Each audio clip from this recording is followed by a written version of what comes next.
kali ini saya camping dekat sungai sungai yang agak berbatu sedikit, air jernih.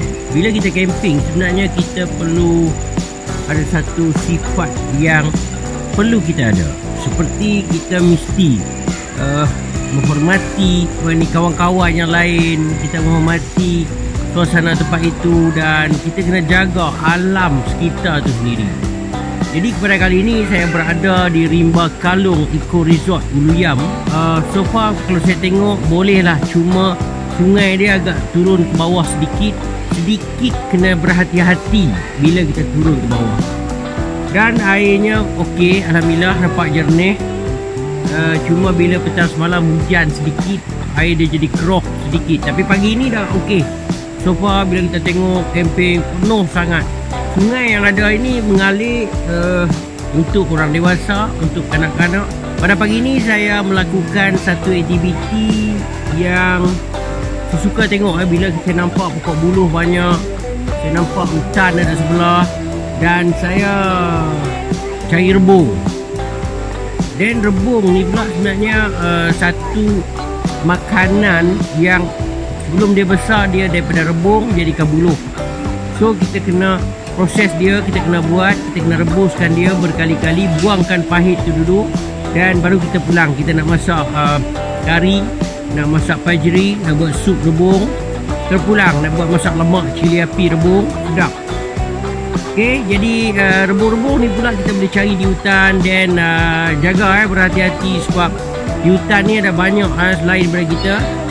Bila kita berada di hutan, bila kita masuk kawasan hutan, kita kena at least bawa pisau, bawa parang, sebab kawasan hutan kita tak tahu kita perlu satu benda yang tajam untuk keselamatan kita.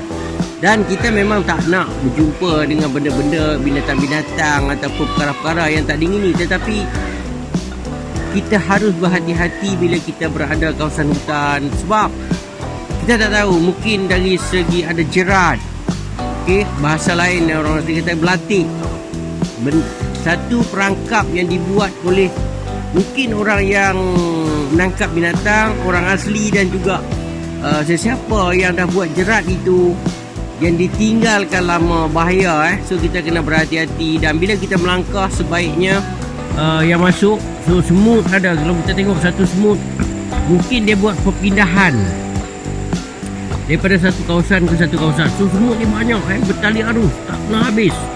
So inilah satu lagi proses yang kita boleh lihat daripada alam. Dan satu lagi, kalau saya sebut pokok lembar, pokok yang agak renek, dan bila kita ambil dia punya biji yang dah masak, kalau kita makan ataupun kita kunyah, dia akan rasa manis yang terlalu lama. Kalau kita bancuh dalam air, contohnya kita boleh jadikan air minuman, dan sepanjang perjalanan, so kita tak perit, tak rasa kering tekak. Jadi pada anda yang suka dengan camping, saya dengan camping, dengan dunia camping saya suka santai. Peralatan yang saya bawa, saya menggunakan camper rover saya. So kami datang dengan keluarga, so kita camping, buat kemah, buat meja, dan bila hujan dia kita buat fly sheet, tidur dengan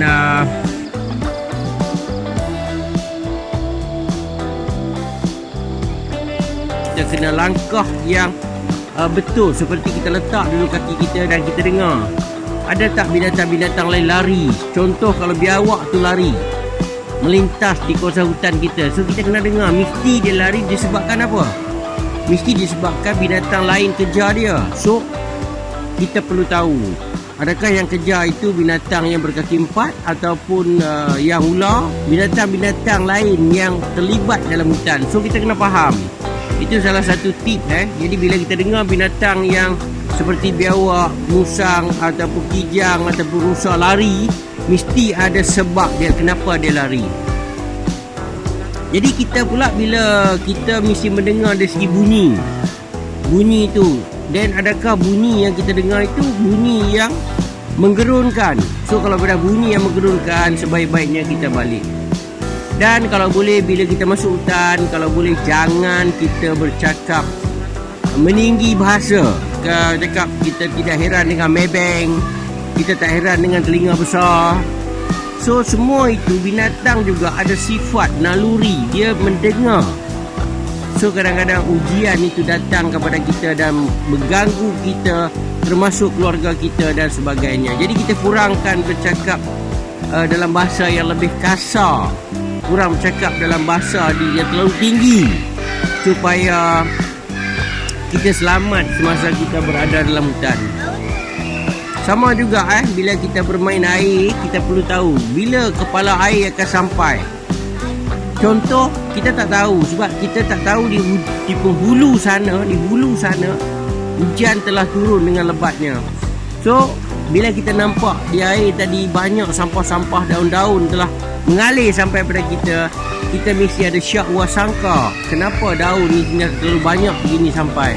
So, kita kena pindahkan keluarga kita, anak-anak kita, isteri kita, supaya naik di atas dan selamatkan diri. Mungkin kepala air akan turun di kala itu. Jadi berkemping juga harus ingat jangan terlalu rapat dengan gigi air ataupun di tebing air. So kita kena ambil kira at least paling kurang 10 meter, 15 meter, 20 meter daripada tebing, supaya kita tak tergesa-gesa sesuatu yang berlaku nanti, seperti kepala air yang turun. Ataupun dari segi benda lain yang selalu saya tulis tentang mungkin binatang-binatang dia akan turun minum air. So kita kena mengingat sebenarnya kemah best, so anda patut lakukan.